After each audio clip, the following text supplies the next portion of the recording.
you very much. Good morning. So I wanted to talk to you today about Da Vinci surgery and how it relates to a book I just published called Not Your Mother's Hysterectomy, A Transformation in Women's Healthcare. And basically I wanted to talk about my experience with Da Vinci surgery and how it's really affected my practice. So I wrote this book because I went through an experience in 2005 that completely transformed the way I practice. And the practice that I was in G1 Oncology, basically went bankrupt. Some things going on, and the practice completely fell apart. And it was a really low point in my career. And I felt very much like I couldn't connect with my patients. I didn't have a lot of joy in practicing medicine. And luckily, in that same year, Da Vinci surgery was approved for GYN applications. And it was an amazing spark for me, basically to have the ability to offer this great new technique to my patients. And it really got me excited about doing surgery again. It got me excited about working with patients. And so that's really what I wanted to share with you today. And here's a picture of the title of the book. So the experience made me want to write this book to help women out there understand more about their surgical options and to help them through the choice of the doctor that's going to be best for them and to help them through the recovery process. I do have some ways you can find me on social media. So if anyone's interested, I have a great YouTube channel with lots of Da Vinci surgeries that people can watch. And just, you can follow me on Facebook and Twitter. But what I wanted to get into is what's really great about Da Vinci surgery. So, in the old days, back when I trained, it was very frustrating because we only had one thing to offer patients. It was, big incisions, either fan and steel or midline. And like I say, if all you have to work with is a hammer, everything looks like a nail. And so we ended up with patients with these huge scars and a very poor overall satisfaction level. And in this patient here, this is a patient who had a C-section through here, her gallbladder incision, old-fashioned up there, and then I was able to do her endometrial cancer surgery through several little tiny incisions. So, which outcome do you think she's happiest with in the long run, right? She's happiest with those really small incisions. And the other important thing I found is how I felt at the end of the day doing Da Vinci surgery is, I wasn't as tired, I didn't have aches and pains as much in my neck, and the ergonomics of the system and the improvements in the system made me feel better. And of course, the patients are really happy with their outcome because the incisions are so small. So with minimally invasive surgery, obviously the idea is to get the patient back to their life as quickly as possible. And so I brought a patient of mine who's featured in the book. Her name is Roni Lowery, and she was a really important part of helping me write this book. And this is also her mother in the picture. Her mother had an old-fashioned hysterectomy. And so I wanted Roni to share her story with you to talk a little bit about what you say in the book about it. Hi everybody. I'm excited to be here to tell my story. It started out with a little cyst on my ovary that I've had so many times in the past. This one, however, was different. When I didn't go back to check it to see if it burst months after, I realized I was having some symptoms, but kind of just blew it off to being premenopausal or whatever. And at that point, about 3, 4, 5 months later, I felt a sharp pain under my chest. I couldn't breathe or sneeze or yawn. Went to the emergency room, and the doctor told me I had a huge tumor, which I still didn't process that could have been anything really bad. Went to my gynecologist. He said, "It looks like you have cancer. You better go to an gynecologist."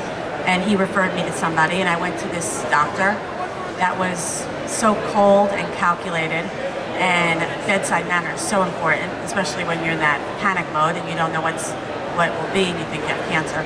So I proceeded to make a operating time with him to get this thing out, and he said to me, "I'm going to cut you though from here to here. That's your only choice. You have scar tissue from 2 other C-sections, and even if you don't have cancer, which you probably do, this is what's going to happen." So at that point, I didn't know any other choices. I didn't I didn't look to know. All I knew was my gut feeling I was not going to be put under by this man. And I went to go get a second opinion, where luckily I found Dr. Kowalski. And she was a blessing. I came in her office and she gave me hope that I could have cancer, but I could not have cancer. And at that point she gave me some options, that if we had to do it this way, she would, but we absolutely may not have to. And of course, I didn't want that unless it was 100% necessary. So not only it turned out that I had a borderline tumor, and I got the Da Vinci method. So as soon as I found out, this is my stomach, which I am not thrilled with, obviously, but the least of this was from a gallbladder a few years back, and this incision and that incision is from Dr. Kowalski. That's all I had. Literally in 3 days, once I found out I didn't have cancer, I wanted to get back to my life right away. And I was ready to up and run, and Dr. Kowalski, I felt great. I was off of pain pills in 2 or 3 days. Dr. Kowalski, I said, please, can I go to California? Can I get back to my life? Can I go run around? She said, just give it another week or two, just relax for a minute. But I felt so good, better, a million times better than my C-sections. And it was like night and day. If I would have went to the first doctor, 100% would have been cut, and it would have been a whole different story for me. So. Yeah, so my mom in 1982 had a old-fashioned hysterectomy, and I can remember back then she was in pain and being in the hospital, and just it was a mess. And she's saying, okay, let's go to the mall. In about 6 weeks, she was feeling better, let's go to the mall. And her staples broke. She was bleeding, hemorrhaging actually. She had to be rushed to the hospital, and they had to re-stitch her, and it was just a mess. The thought of getting a hysterectomy, bad enough, but to go through all that. So it's really important, this book, and the reason why I'm speaking, it's, you don't realize, nobody thinks anything's going to happen to them. But when something does, if you don't have the knowledge to know that you have choices, and the doctor that you go to makes you feel like you are not allowed to ask, which this doctor made me feel. He told me when I go to medical school, I could ask the questions, so I wasn't allowed to ask him. And if he had been nice, if he had been sweet, I probably would have went with the old-fashioned. So thank God he wasn't nice, and I found Dr. Kowalski, but that's besides the point. Yeah, exactly. Blessing. What's that? A blessing in disguise. That's right, that's right. So, this book I think is a great opportunity to recommend to your patients in your practice to help them understand more about the choices that are out there today, and to help them through the recovery process and help them feel comfortable with the decision that they're making to have a hysterectomy. I mean, let's face it, nobody wants to have one, but if you have to have one, I want women to feel empowered about the decision that they're making, to feel like ultimately when they look back on the experience, they know that they did the right thing. They know in their heart that they did the right thing. And so for me, I feel like being able to offer better options for patients, it makes me feel really good about practicing. It makes me feel really good about what I'm doing for my patients. So I think that's what we're trying to get out in the book. And if anyone's interested, we have a complimentary copy for you, and I'll sign it for you.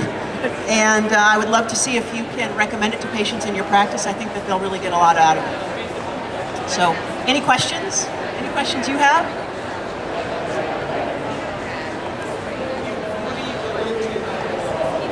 What's in your book? What are some of the topics in your book? The topics in the book, it's basically the history of a little bit of how we got to Da Vinci surgery and why we needed something like this. So I go through, what are the limitations of TH, limitations of VAG-His, limitations of LAVH. So a little bit about how we got to where we are today. And then I go through some of the basic diseases that women have. What are the symptoms and diseases that women have where they need a hysterectomy? Fibroids, abnormal bleeding, prolapse, cancer, those types of things. And then I have a chapter on how to choose the doctor that is right for you, but also how to come to the doctor's office and be prepared for your visit. So as physicians, we know patients come in and they don't know what medications they're taking, they don't know anything about their history. It makes it hard for us to do our job. So I'm trying to help people understand, when you're in the lay public, you don't know what a doctor needs to know.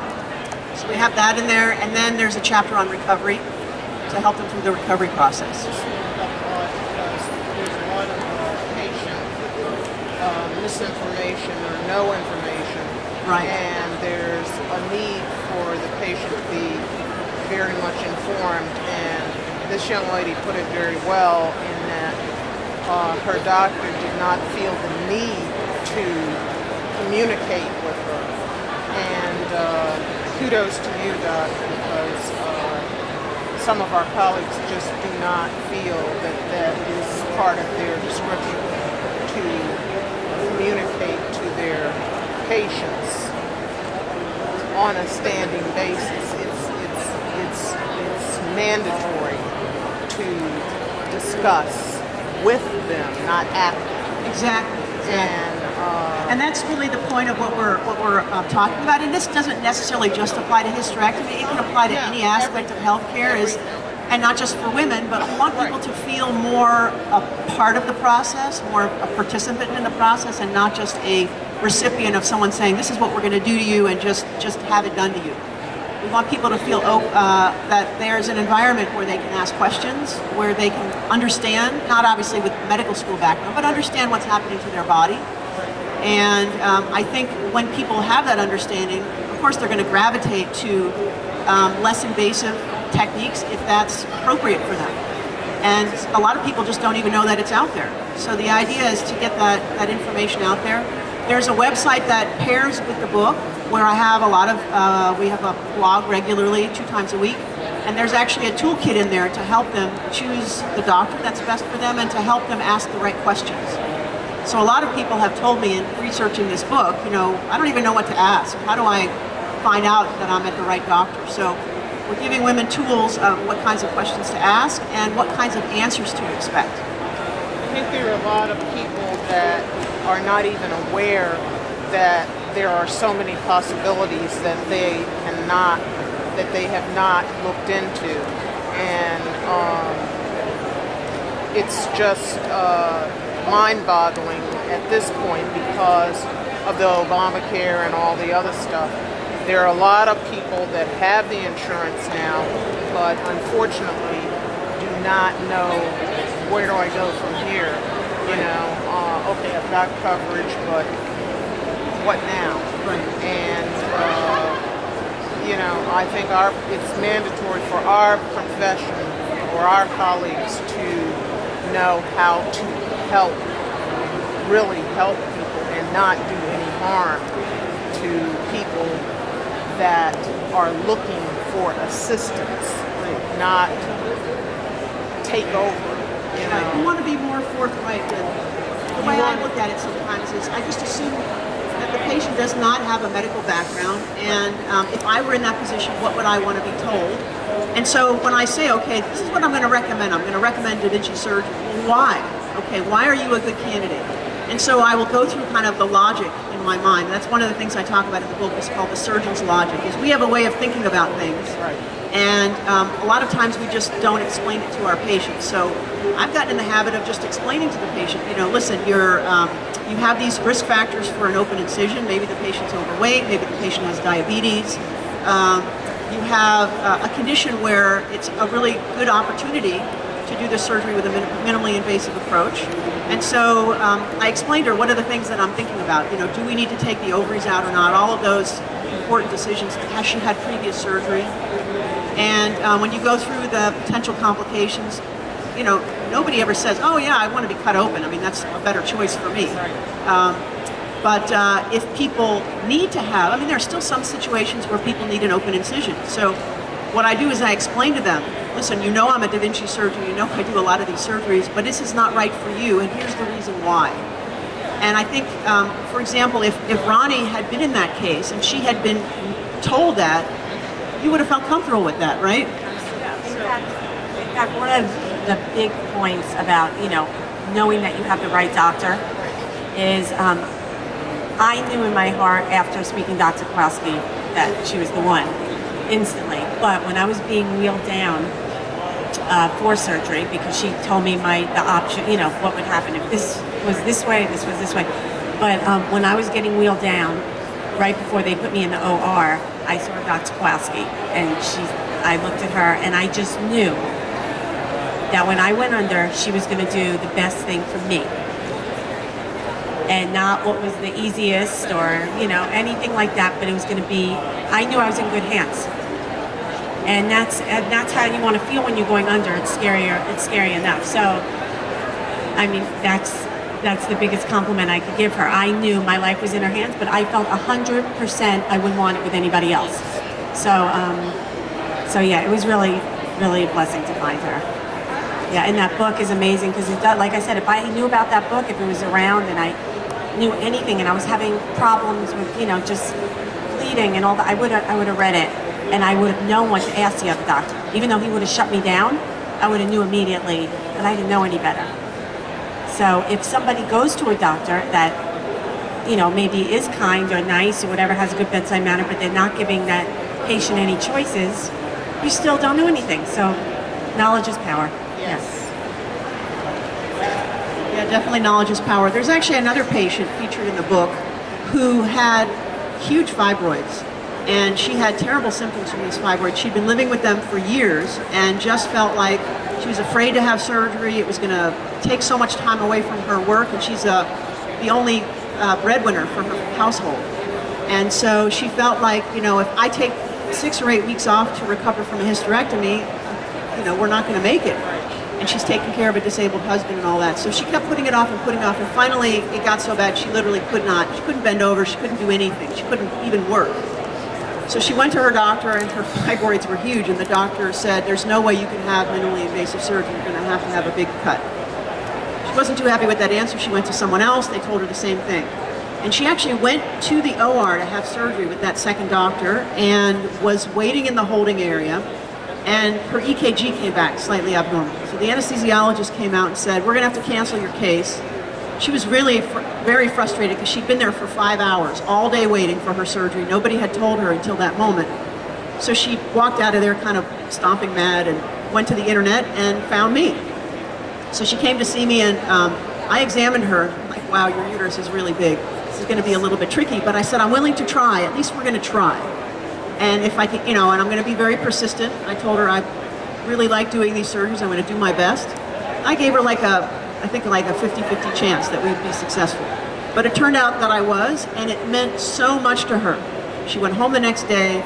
She was literally back. She's a real estate agent. She was back showing houses in a week.